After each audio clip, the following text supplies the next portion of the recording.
අද තමයි පළවෙනි පාරට මම රේඩියෝ එකේ නිවුස් කියන්නේ. වෙබ් රේඩියෝ වල කියලා තියෙනවා. හැබැයි ඒ වුණාට channel එකක නිවුස් කියන පළවෙනි දවස් අද.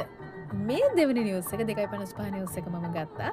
හැබැයි ඒක හදිස්සියෙම ප්‍රෝග්‍රෑම් එක කරන වෙලාවේ ආව නිසා මට ෆෝන් එකේ කැමරා ඔන් කරගන්න හම්බුනේ නැහැ. මොකද මට මම නිවුස් එක ගන්න 2:55ට ගන්න කියලා මට පණිවිඩය එනකොට 2:53යි.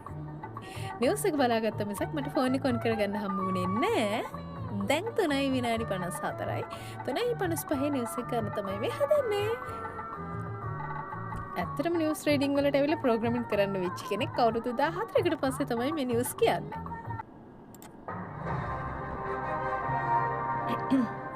සත්‍ය ගවේෂී නිර්පාක්ෂික පුවත් සටහන් මක් FM ප්‍රවෘත්ති ඔබ වෙත ගෙන එන්නේ The Grand Mountain Hotel ප්‍රෞಢත්වය බුසු වූ නූතනත්වය.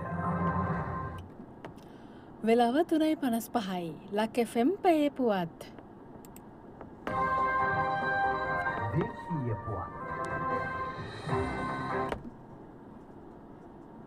සරම්ප රෝගීන් දෙදෙනෙකු කොළඹින් හමුවේ. මෙරටින් වසර කිහිපයක් තුරන් කර තිබූ සරම්ප රෝගය යළි මතුව තිබෙන බව වෛද්‍යාංශ පවසනවා. සෞඛ්‍යංශ පෙන්වා දෙන්නේ රෝගය වැළඳුණු ළමුන් දෙදෙනෙකු කොළඹ දිස්ත්‍රික්කයෙන් හඳුනාගත් බවයි. එබැවින් සරම්ප එන්නත ලබා නොගත් හා එක් මාත්‍රාවක් පමණක් ලබාගත් දරුවන්ට හැකි ඉක්මනින් එම එන්නත් විධිමත්ව ලබා ගන්නා ලෙස සෞඛ්‍යංශ දැනුම් දෙනවා.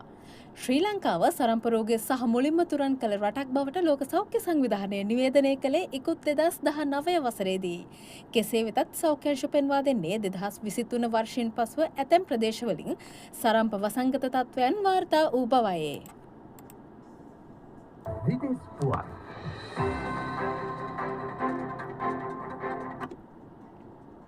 ඩෙන්මාර්කයේ දුම්රිය දෙකක් එකට ගැටීමෙන් 17 දෙනෙකු තුවාල ලබයි.